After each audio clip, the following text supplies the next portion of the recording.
Hello, it's Ryan from 2minutetennis.net, and in this video, I'm going to give you 3 simple tips that are going to help you when you get a chance to hit against a wall. The first tip, stand much farther away from the wall than you think you should, and let the ball bounce 2 times. Yes, you heard me right. You're like, why in the world would I want the ball to bounce 2 times? Because you're actually working on the rhythm of an actual rally. It's not going to promote double bounce when you're playing. It's not like you're going to let the ball bounce twice when you go out and play a match.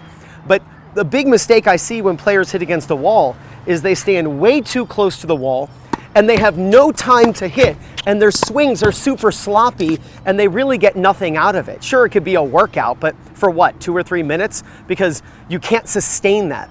What I would rather you do is stand much farther back and hit nice and easy, letting the ball bounce twice, so that you're actually working on your game. You can actually practice a slice backhand now because you have the time to think. This is actually the rhythm of playing tennis. Now, if you hit high and the ball gets you on 1 bounce, that's fine. But if it bounces twice, that's good. Stand far enough back that you can let the ball bounce twice. I'm telling you, just that tip, standing farther away from the wall and giving yourself time to get into position for each shot is going to make a world of difference. Second tip, don't try to hit the ball as low over the white line, the net, as possible. Hit high up on the wall. That was pretty close to going over. Hit high on the wall. Why? Because when you hit higher, oh, that was too low. When you hit higher on the wall, then you're actually going to get depth. Stay away from the net. When you hit the ball too close to the line, then all of a sudden you're hitting short against your opponent. Have you ever noticed that we hate high bouncing balls from our opponents, yet we rarely think of hitting high to our opponent? I find it interesting that players don't like high shots.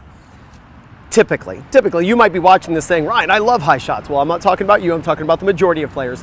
Yet we try to hit the ball really low. Give your opponent what you don't want.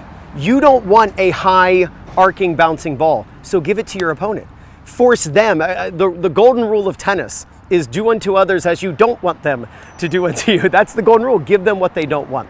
Give them that higher ball. So stand a little farther back, and if it has to bounce twice, that's fine, and hit the ball higher over that white line. And last, film yourself hitting, right? Film yourself, put your phone, rest it on the net, or put it, get a tripod. Film yourself hitting and actually work on your technique.